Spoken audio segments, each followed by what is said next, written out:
Valor. Manifest infantil. La flama del Correllengua ha arribat a la nostra escola, de la mà d'Acció Cultural del País Valencià. La flama del Correllengua ens recorda que hem de parlar en la llengua de la nostra terra per a mantenir-la viva. Enguany fem un homenatge a la memòria d'Enric Valor i Vives. Enric Valor era un escriptor que va escriure molts contes i narracions per a xiquets. Enric Valor ve el nostre valencià, el català de tots, com a ell li agradava dir.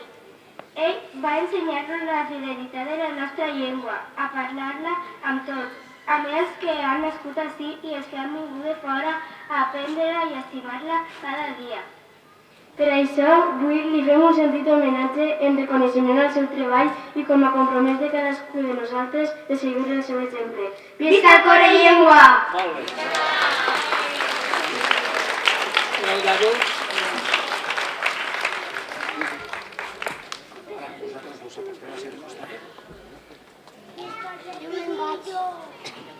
No.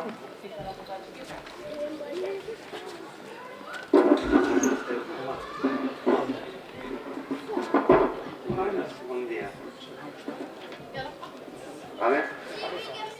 Correllengua 2010, en homenatge a Enric Valor. Fa 15 anys que el Correllengua recorre els carrers i les places i les escoles i els instituts de tantes i tantes de les nostres poblacions, organitzat per Acció Cultural del País Valencià. Durant aquests anys hem tret al carrer un missatge clar i inequívoc en defensa del nostre valencià, de la llengua catalana que parlem, escrivim i volem plenament oficial i normalitzada en tots els nostres pobles i comarques. I avui ho fem amb més força que mai, amb la satisfacció d'haver superat sobradament el difícil repte que ha suposat aconseguir que 651.650 persones donaren suport amb la seva signatura a la iniciativa legislativa Televisió Sense Fronteres. Efectivament, són 651.650 les persones que hem exigit que totes les televisions en la nostra llengua, començant per TV3 i la resta de canals de la Corporació Catalana, es puguen veure amb normalitat tant en el País Valencià com a la resta dels territoris on aquesta llengua és parlada. I ara aquesta iniciativa ha iniciat el seu tràmit parlamentari, malgrat la censura i els intents d'ofegar-la econòmicament a Acció Cultural. A més, enguany volem recordar amb especial emoció a Enric Valor, quan s'acompleixin 10 anys de la seva mort, escriptor i lingüista, soci de la nostra entitat i sobretot patriota i home de bé. Enric Valor va ser per a tots nosaltres fins l'últim dia de la seva vida un exemple ferm de defensa del nostre valencià, del català de tots. Com tant li agradava dir, un exemple de defensa constant i incansable en tots els àmbits i en tots els moments de la vida. Sense anar més lluny, encara podem recordar llegint públicament els manifests dels primers Correllengua que ell tant va ajudar a impulsar i consolidar. Davant nostre s'obren importants reptes de futur, si volem aconseguir realment aquesta plena normalitat de la nostra llengua en tots els àmbits de la vida pública, oral i escrita, en els àmbits més tradicionals com en els més innovadors. Uns reptes adreçats tant a les persones que ja parlen com a aquelles que encara no ho fan, tant a la gent que ha nascut ací com a la que ha vingut de fora. Uns reptes que hem d'afrontar amb unitat i amb fermesa, per tal de fer real un futur per a la llengua com el somniava Enric Valor, un futur de llibertat i de normalitat plena en totes les llengües d'Europa i del món. Per això, Acció Cultural del País Valencià fa una crida pública al compromís personal i col·lectiu amb la llengua, perquè el treball unitari i positiu ens permet avançar, com demostra l'experiència de la recollida de signatures per TV3 o la dels 15 anys de Correllengua. Visca el Correllengua i visca el País Valencià!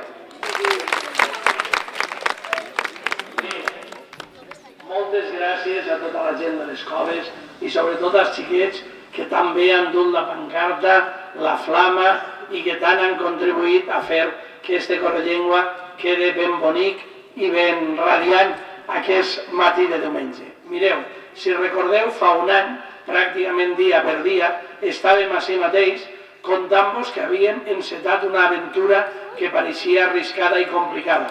Havíem de replegar més de 500.000 de signatures, que es diu Pronte, per a demanar continuar veient la TV3 i tots els altres canals en català.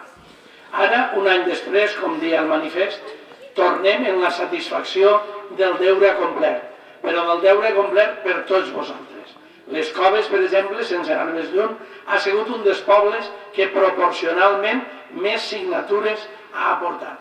Heu de saber que les terres de Castelló, la província, per entendre'ns, hem aportat més de 59.000 signatures. Això vol dir que el 15% de la població de la zona de Castelló ha signat. I, per tant, estem parlant de la proporció més alta en el País Valencià, en Catalunya, en les Illes.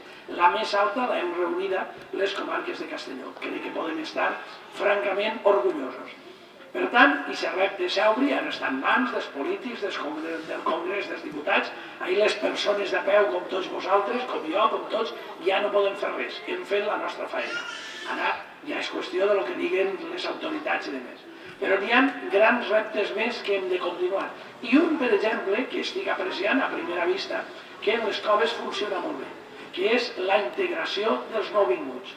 Necessitem que tots els nous valencians, les persones que han vingut de Romania, de l'Equador, del Marroc, d'on siga, s'integren en la nostra societat i per tant també s'integren en la llengua dels valencians. I això, evidentment, en les Coves ho estem aconseguint i en altres llocs, com en Castelló, estem treballant per aconseguir-ho. És molt important.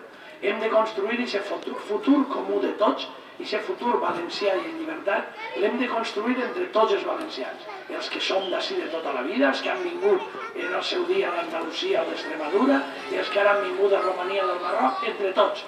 I jo crec que això en les Coves ho esteu aconseguint i vos encoratge a continuar treballant per a que el valencià sigui a tots els nivells la llengua normal del poble i de tot el País Valencià. Moltes gràcies i fins l'any que ve.